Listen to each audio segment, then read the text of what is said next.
I'm burnt out at work. I feel stuck and I don't even care. Does that sound like you? I've been studying this phenomenon. It's called the career plateau. It's when you feel that, well, you've just stagnated at work. There's nowhere else to go.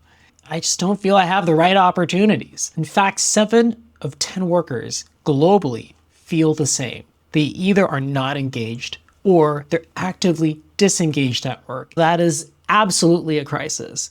That is a crisis that is affecting every company, the world economy, causing trillions of dollars of lost productivity. And most importantly, it's a crisis of the heart. We're losing the purpose, the drive, the reason for us to show up and do our best work. Now, there isn't one magical pill that's going to change all this, but I've been studying this for a greater part of a decade, and I really believe that applying a strengths-first approach in everything we do, we have the highest likelihood of feeling accomplished. And by doing so, we become accomplished. And we do so in 3 ways.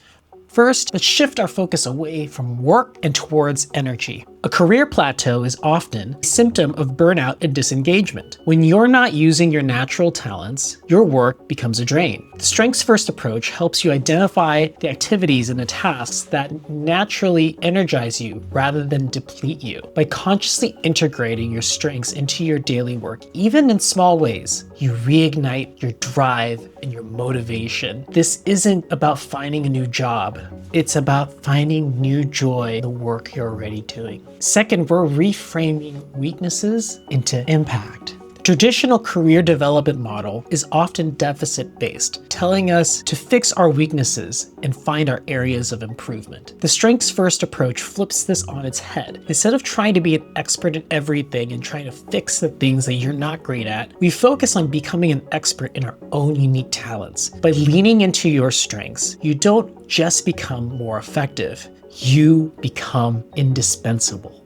This focused expertise allows you to create disproportionate impact, making you a more valuable asset to your team and organization. It's about being the go-to person on your team for what you do, and it's about becoming your own go-to person. And third, a strengths-first approach provides you with a personalized career roadmap.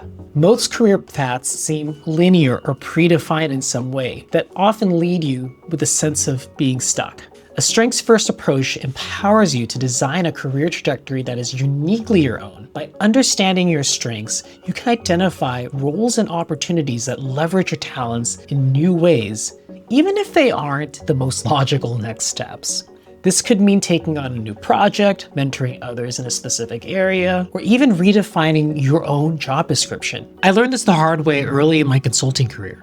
While I was decent at building those complex financial models in Excel, it drained the life out of me. I was spending 80% of my time trying just to be a B+ student at something I just didn't really enjoy. But I noticed that it came alive in the client presentations. I could take that complex data and turn it into a story those executive leaders actually understood and they were bought in. That was my strength. So I made a shift. I started partnering with those Excel wizards on my team, the people who genuinely loved organizing those crazy spreadsheets, and I focused on becoming the go-to person for presenting those findings. So that's the mindset shift that changed everything for me. In my next video, I'll give you 3 practical tools you can use this week to start applying this strengths-first approach. Make sure you're subscribed so you don't miss it. In the meantime, I'm Bryant Raymond, and let's lead and grow strengths first.